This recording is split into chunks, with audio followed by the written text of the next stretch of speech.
Қайырлы күн.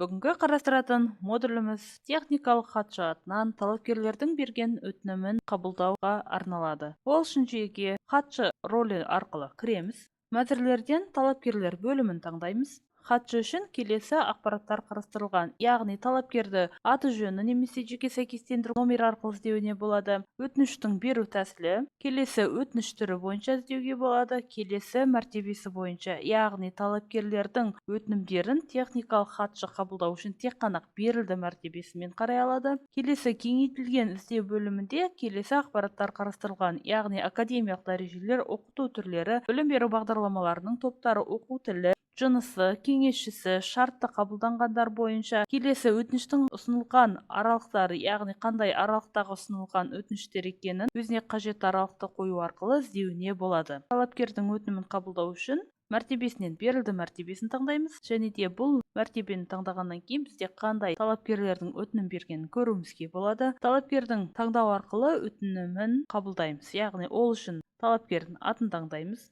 Ашылған бетте техникалық хатшы үшін келесі ақпараттар қарастырылған, яғни ол өтінішті қабылдау, өтінішті қайта түзетуге жіберу, қабылдамау батырмалары қарастырылған. Келесі өтініштің түрі, өтініштің берілген мәртебесі, мәртебесінің тағайындалған күні және де кім жібергені. Ал төменгі бөлімде талапкердің толтырған ақпараттарын көруімізге болады. Техникалық хатшы талапкердің толтырылған ақпараттарында қандай да бір ақпараттар толық болмаған жағдайда өтінішті қайта түзетуге жіберу батырмасын таңдау арқылы негіздемені енгізіңіз бөлімінде негіздемені енгізу арқылы өтінішті қайта түзетуге жібере алады. Яғни қандай бөлімді толықтыру керек немесе қандай құжаттарды толықтыру керек, соны көрсете алады. Ал егер де талапкердің таңдаған білім беру бағдарламасы бойынша жоғары оқу орнында оқуға қабылданбайтын жағдайда немесе қандай да бір себеппен қабылдамау жағдайында, онда қабылдамау батырмасын таңдау арқылы не себепті қабылдамайтыны туралы ақпаратты толтырып, қабылдамау батырмасын таңдайды. Ал егер де талапкердің толтырылған ақпараттарының барлығы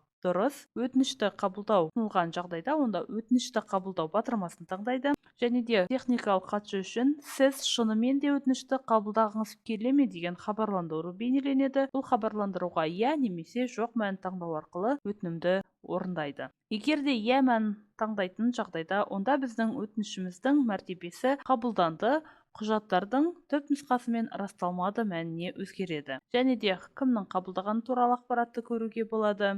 Келесі, егер де талапкер құжаттардың түпнұсқасын әкелген жағдайда, онда құжаттардың түпнұсқасы қабылданды мәнін таңдау арқылы өтінішімізді қабылдаймыз. Яғни түпнұсқасы қабылданды яшығын таңдағаннан кейін, келесі бізде құжаттардың түпнұсқасы қайтарылды, яғни қандай да бір себеппен өтінімдері қайтарылған жағдайда құжаттар, онда осы яшықты белгілеп біз құжатты кері қайтарамыз. Келесі, құжаттың мәртебесі бізде қабылданды, құжаттардың түпнұсқасымен расталды мәртебесіне өзгерді. Осы мәртебеге өзгергеннен кейін ғана талапкерлерді қабылдау туралы бұйрық жасауға мүмкіндік болады. Одан бөлек техникалық хатшы үшін құжаттарды құру батырмасы белсенді болады, және де бұл батырмада бізде келесі ақпараттар қарастырылған, яғни тіркеу ережесі, титул парағы, және де жоғары оқу орнына түсу өтініштері, және де ішкі құжаттар туралы қолхатты көруімізге болады. Өзімізге қажетті құжатты таңдаймыз, және де құжатты таңдағаннан кейін бізде құжатты Word құжат түрінде немесе PDF форматта жүктей аламыз. Осындай ретпен біз өзіміздің құжаттарымызды жүктейміз. Бұл жерде біз қанша құжат салдық, сол құжаттарды құру бөлімінен жүктеп басып шығара аламыз. Және де техникалық хатшы үшін бұл бөлімдегі барлық өтініш берген